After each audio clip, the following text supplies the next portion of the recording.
Hey everyone, happy Saturday. Welcome to our afternoon edition of Two Guys and Their Gyms talk show.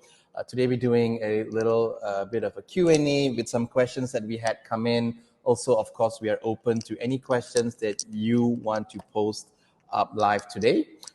Alvin, how has your day been?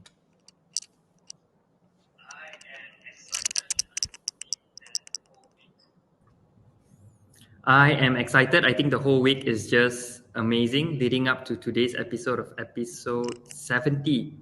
I like it that every 10 episode, Noel and I kind of get together and said, this episode, let's do something different. Let's do something casual. And today's episode is indeed casual. We are here to have a conversation with you, to answer some questions, and also perhaps a little catch up between Noel and I. Sometimes I feel like people say, "Yeah, we like to hear you both talk, lah."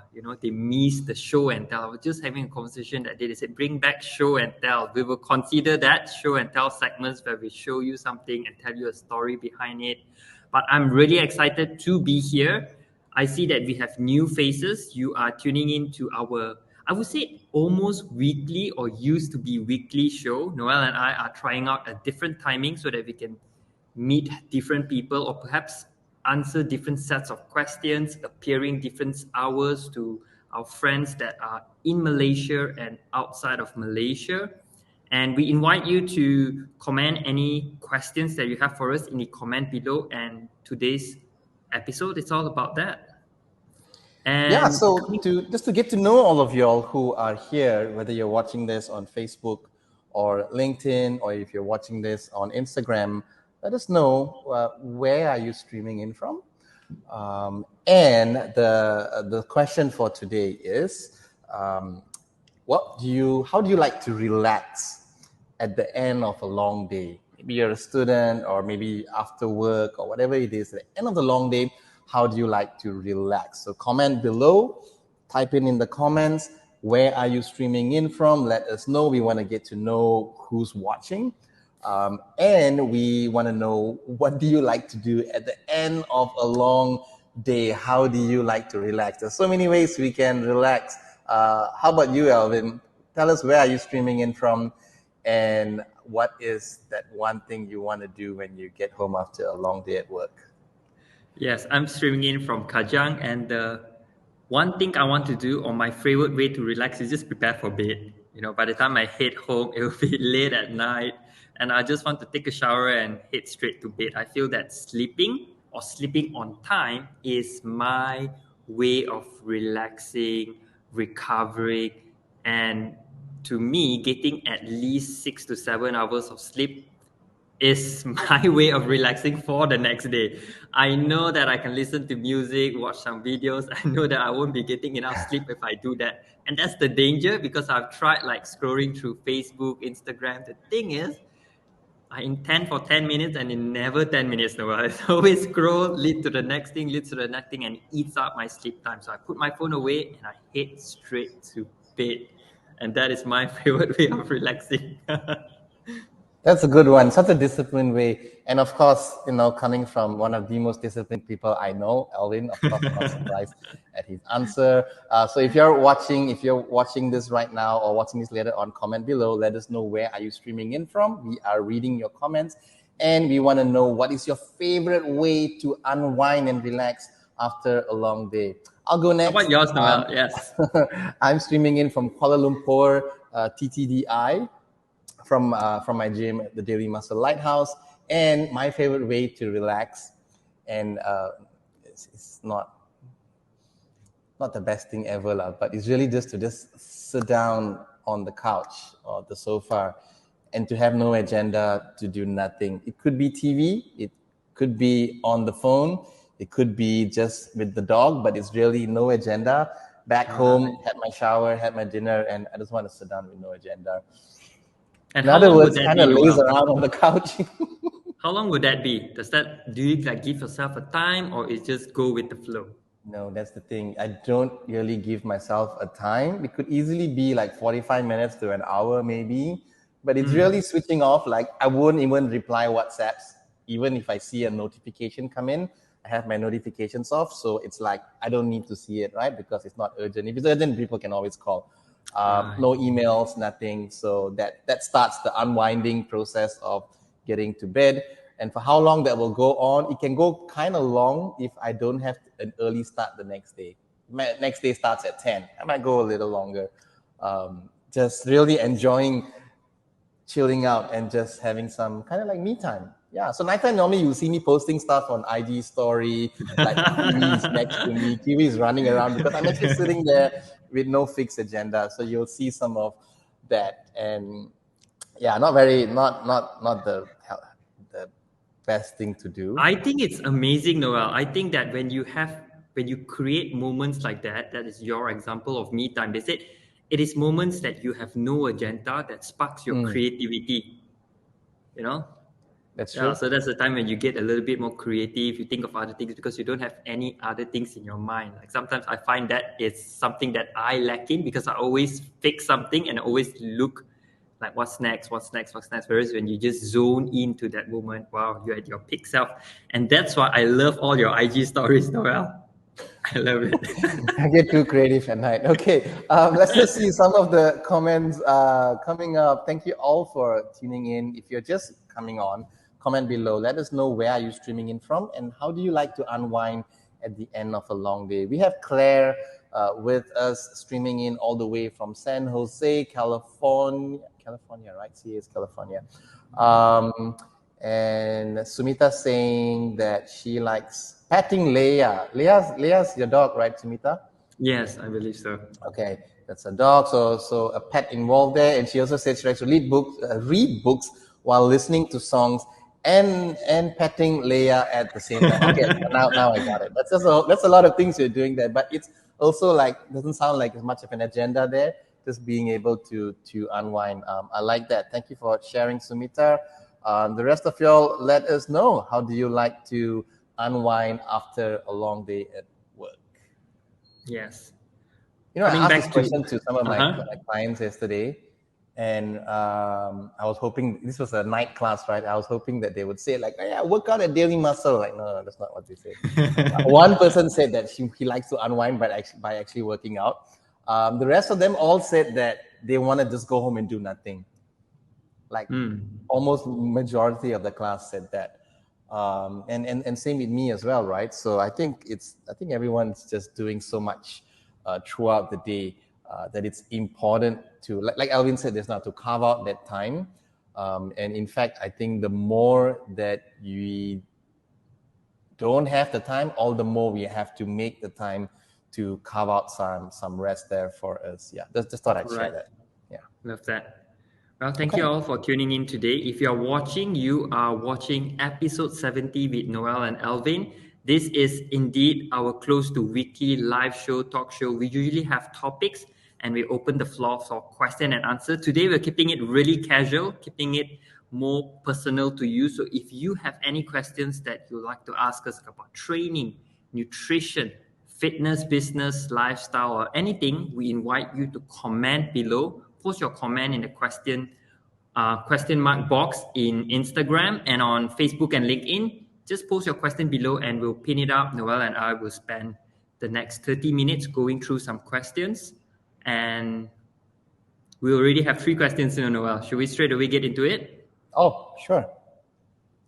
Great. Okay, pinning up the first question. The first question goes, what do you think of wearing gloves when lifting weights? What do you think of weightlifting gloves, Noah? Do you wear them? I used to wear gloves when my skin used to peel, and I think it really depends what are you using at the gym. Some dumbbells have a rough surface where it kind of aggravates the peeling of the skin, and for some, if you're new to training, some people can find that kind of uncomfortable. So for me, I don't use it anymore, but I used to long ago.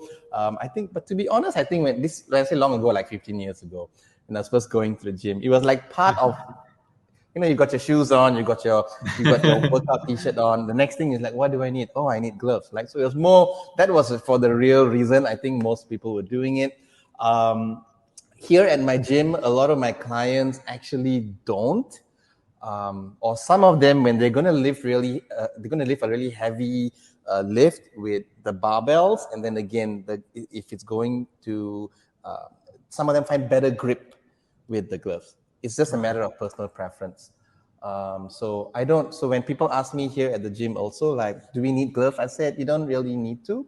But if you find it to be more comfortable, then you can. So most of them will come, they start training. It's also quite normal initially for your skin to peel. What's happening is it's actually just growing a thicker layer to protect you. But some people don't like that. Some people want to, preserve and keep your hands nice and soft. Then in that case, you want to continue to wear gloves. Then that's what I would say. It's no big deal.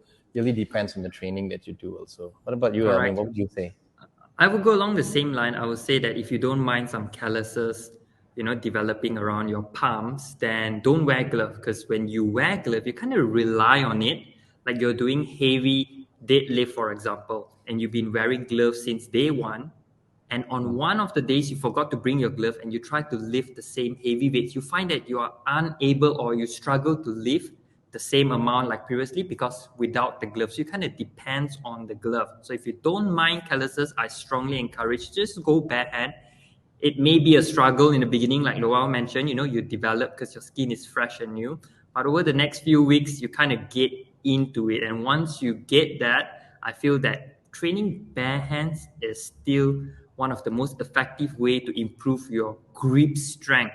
So you find, giving people a handshake also will be a little bit firmer. I don't know if you still give handshake right now, but it's one of the best ways to develop grip strength. So my clients, very rare will wear gloves unless it's a very new weight, particularly with deadlifting, because deadlift we tend to lift a bit heavier. On other exercise, usually we all go bare hands.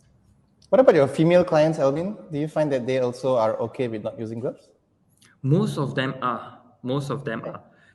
Some of them do have glove in their bag. So when we go through certain movements and they feel like, oops, my palm's a little bit painful, then they just wear that for that particular set, that particular exercise, and then they remove and carry on with the rest. Yeah, I think that is really important because we also have a lot of muscles around our forearm and wrist that we want to train. So training bare hands will kind of activate those little muscle fibers. Yeah, absolutely. Great. Good question. Okay, I'm bringing up question 2. Before we dive into question 2, we invite you to comment any questions that you have, post them, and we'll answer them. I like question 2. Question 2 goes, what do you normally eat for breakfast? I think this is... What do you have for breakfast, Noel? Do you have like a fixed food, or what you have for breakfast today? Okay, actually I don't. Two ways I can answer this. One is I can say that I usually don't eat breakfast. I just start my day with two huge glasses of water, and then it's coffee, teach classes, and then done. And then it's an early lunch, okay? But then again, what is breakfast? Breakfast is the first meal of the day, regardless what time it is. So if you're asking, so what do I eat for my first meal of the day? It's usually whatever my caterer sends me for lunch, which is usually going to be some rice. There's going to be some veggies. There's going to be some protein source in there. So I start my day with lunch, early lunch. If I were to go out, we would also look for something with some protein, with some carbs and some veggies. So like chicken rice or something like that. I'm rarely out there having scrambled eggs and bread and toast and muesli. I just never really went down that path. I just eat what people would have for lunch, for breakfast. And if I'm like really going out to like for breakfast, right? If let's say on a Saturday morning, some friends are going out, then we just go and eat like nasi lemak or something like that, like just full on, completely normal. No special agenda there. But yeah, that's me. What time is your early lunch, Noel? So if you don't have breakfast, my early lunch can be 11:30, can be 11:45, can be 12 something, can even be later. Love it. And if you do have breakfast, what are some of your go-to food at home, perhaps? At home, if I do have breakfast, I would actually make a smoothie. I would do that. I would put a few things in the blender, some berries, protein powder, random stuff that's in my freezer. and I would blend that and have a smoothie instead. Yeah, Nice, I'm not the one frying eggs and so on. And other than coffee, the other thing I would say that I kind of regularly drink on most mornings is I would have some kombucha. So I'm at the gym, and then I'll just have some kombucha there. That's how I start. That's nice. I guess I'm going to be a little bit opposite of you, Noel. I need to have like solid food in. So when I wake up, I'll make sure I get up way earlier to cook my breakfast. So I like to have oats and scrambled eggs. I like to have eggs. Certain days will be scrambled, certain days will be half boiled.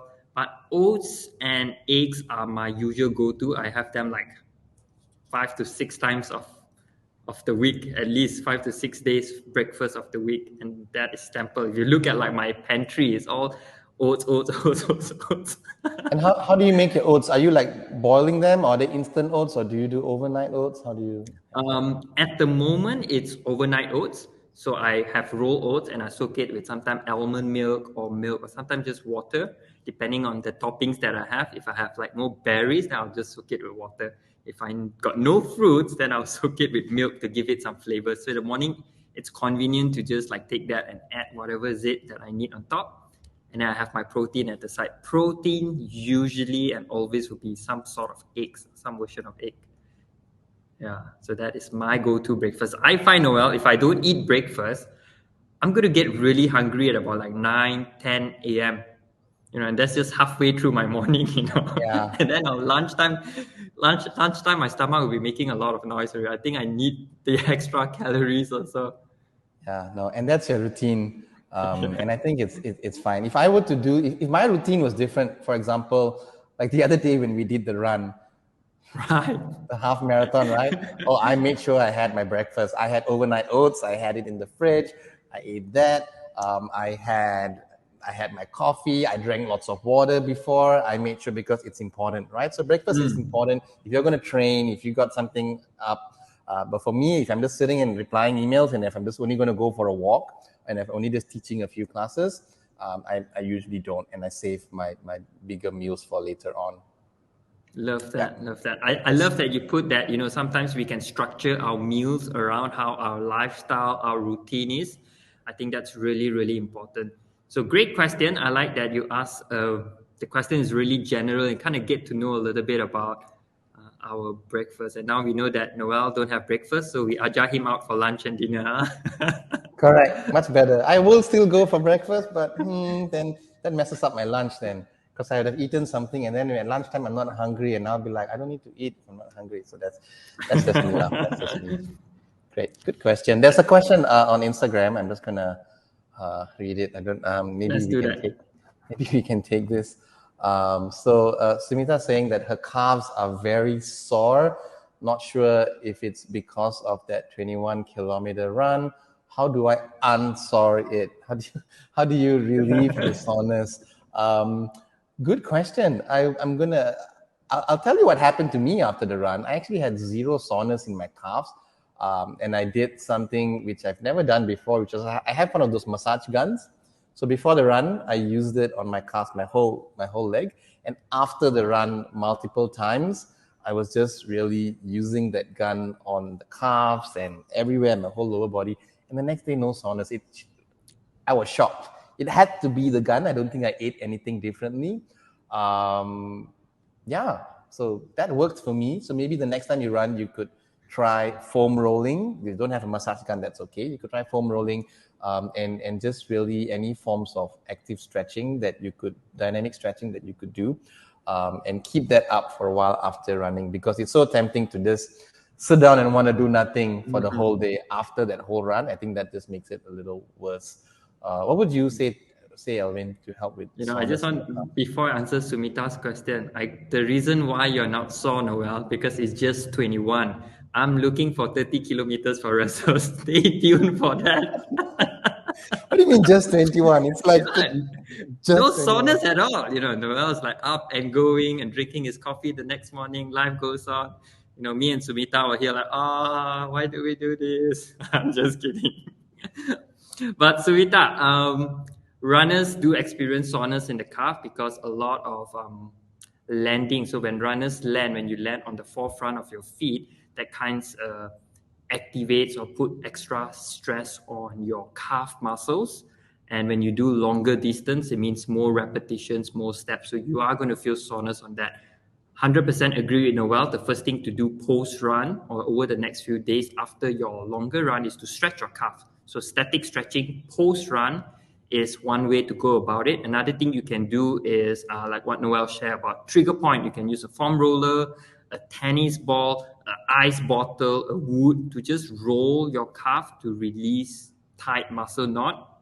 And another thing you can do, which I feel often runners kind of neglect, is to train your calf, strengthens your calf so that your calf develops better strength, higher endurance for all the longer distance that you are going to cover in the future, so that it can adapt better. So not every run you're going to feel sore. As your calf gets stronger, you improve your run, you reduce soreness, your body adapts, and that's how you become stronger. So you want to do heel raises, seated calf raise, movements like this to strengthen your ankle, strengthen your calf to reduce future soreness. So that is one key thing that you can do, Sumita.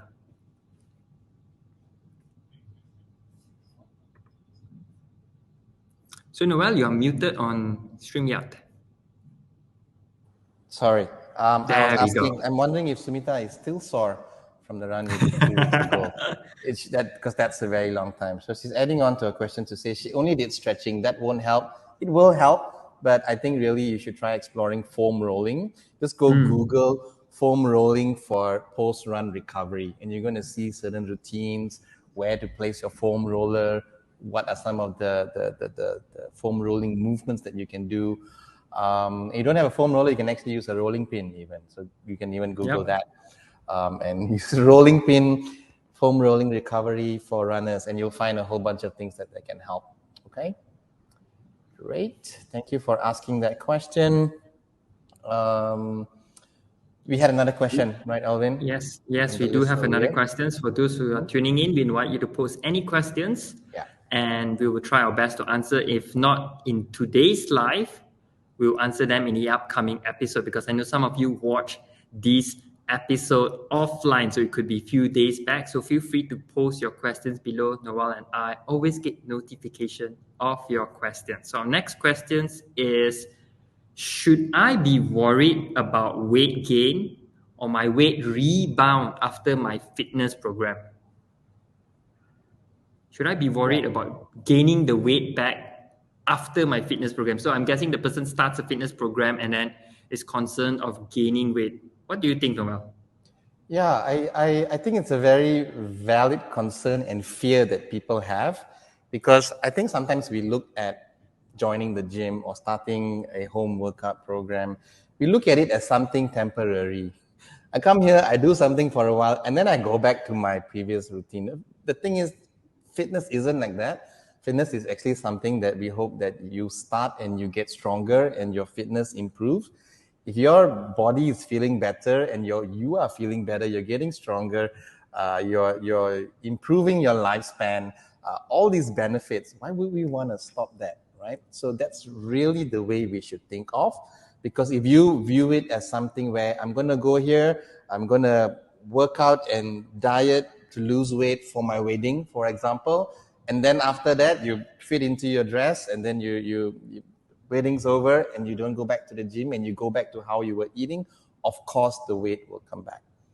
Okay, so I think it's just a matter of reframing your intentions of why are you joining and doing this, whatever this program is.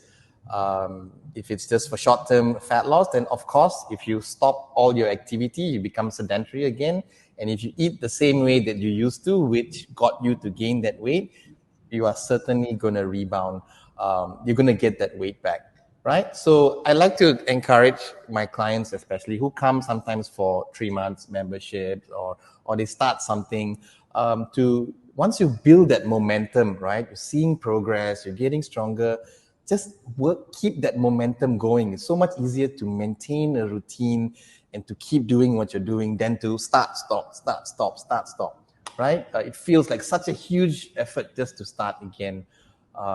whenever you start any routine. So that's what I would say. So the short answer is yes, you should be worried about weight rebound if you're going to stop everything that you just started. Naturally, it's going to happen. Instead, you should look at continuing what you have learned and have started. That way, you never have to worry about the rebound.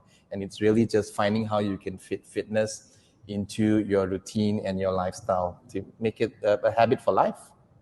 Wow, well said, Noel. I would rate that 10 out of 10. I love what you said, and I love that you said that the beginning is always the hardest, because sometimes I remind like clients and people who just starting their fitness, the beginning is the hardest. You don't deny it. Don't think I want to look for a shortcut to start, the fastest way to start. No, it is going to be hard. Think of like a rocket. The rocket burns the most fuel in the beginning when it's flying. When it's launching up, it burns the most fuel. And then when it's top already, it's just, slowly float through outer space, float through space. But the most fuel happens in the beginning, just like in fitness, in anything that we start, it's going to require a lot from you when you start something. But that's the beauty of it. When you get good at it, when you get the grip of it, it gets easier along the way. Yeah, but the key thing is just start. Just start.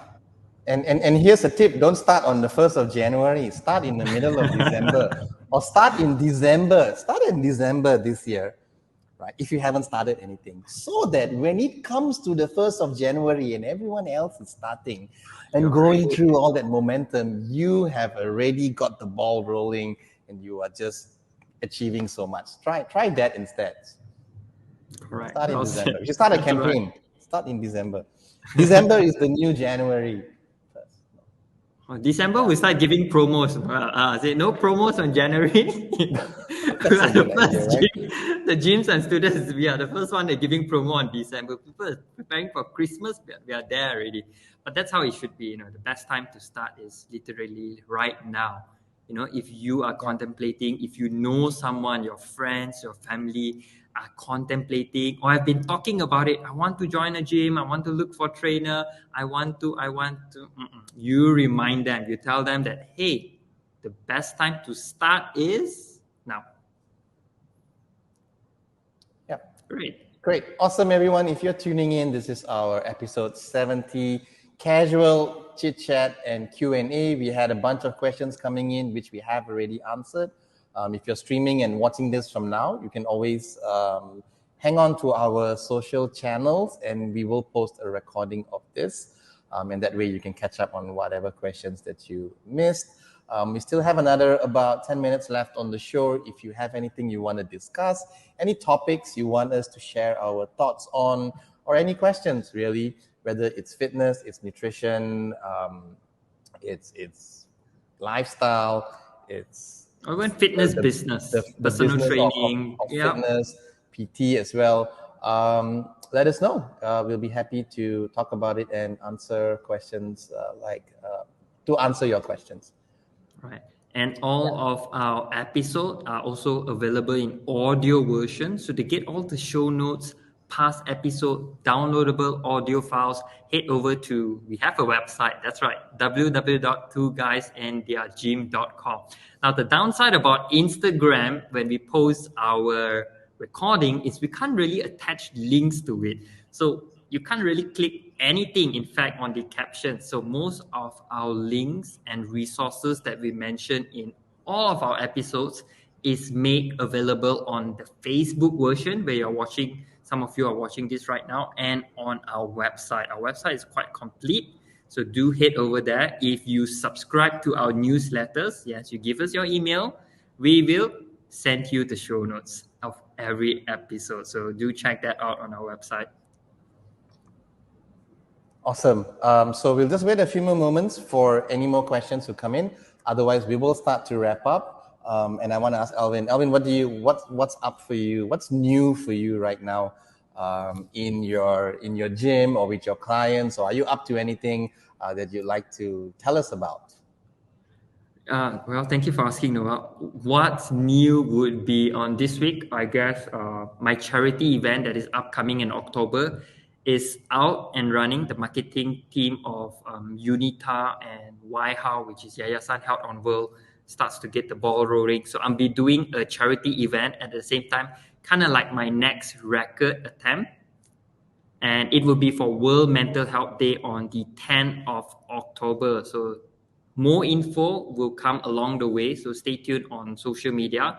But that is up and running, and I'm excited, Noel. I can feel like I'm 10 weeks away from this event, and I can feel the pressure. I can feel the excitement. I can feel the pain.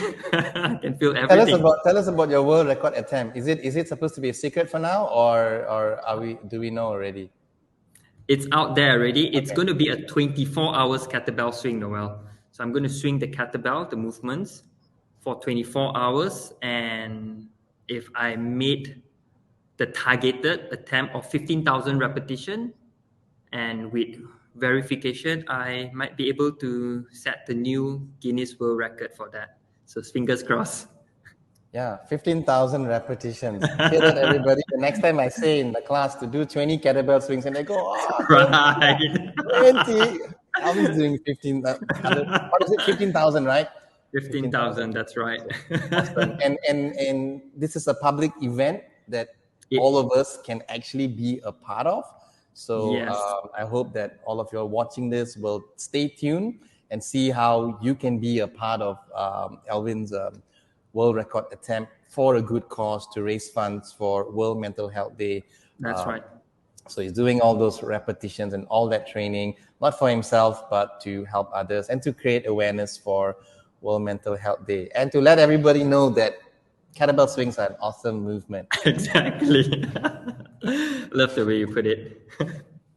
Yeah. And now that you have asked me, Noel, perhaps I ask you the same thing. What is one thing new and exciting this week for you, Noel?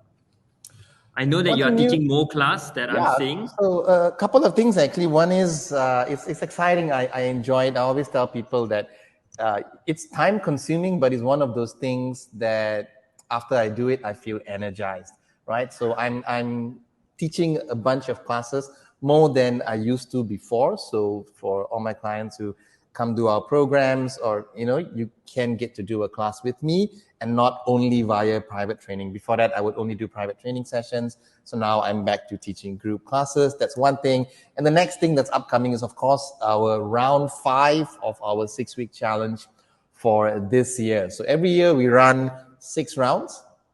And this is the 5th round, but this year we're thinking that it may not be a 6th round because we want to do something else. So that starts in September 5th. We've still got like a whole month to go. We've already got like 5-6 people already enrolled for our September intake, ready to start training and to kickstart their fitness. So if you're watching this and if you feel like you need help to get started with your fitness journey, this is not a weight loss challenge. It's really a kickstart program. We give you a full blueprint to follow: sleep advice, water intake, setting goals, motivation, all these things we cover, and we cram it into a 6 weeks crash course to get you motivated and started. And then after the 6 weeks, you continue with that momentum wherever you are at, whether it's at our gym or you back to your program, whatever it is. So if that sounds exciting for you, let me know. I'll be happy to hook you up to get started with the program. And I think we're also going to do a giveaway, like a sweepstakes, where I kind of sponsor like 3 spots for those who may really want to get started but can't afford a full-on structured fitness program.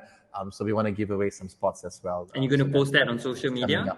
Post it on social media. Perfect. I'm just trying to strategize to see how to best do it. We want to give away some spots, but we want to make sure that it goes to people who really need it. Not someone who can afford and then just gets a free spot. Someone who really can't afford but needs the help. I want to see how I can reach someone like that. So that's coming up soon. Just stay tuned. So stay tuned to Alvin's Instagram. Make sure you are following him, and you'll get updates about his world record attempt. And stay tuned to my Instagram to continue to get updates on whatever else is happening here at the gym. Lovely. And all our social media handles can be seen on our show notes, on our website, and on our Facebook channel. I think we are slightly more active on Instagram with the stories, especially Noel. So do follow us on Instagram.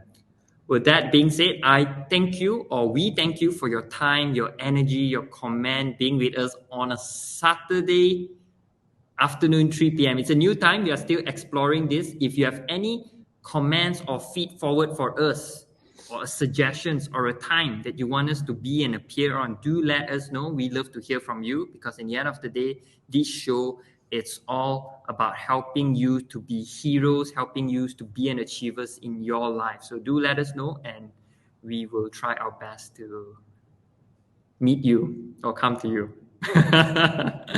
With that said, we wish you happy Saturday. Yeah, have a good weekend, everyone. We'll see you all. Bye. Okay, bye.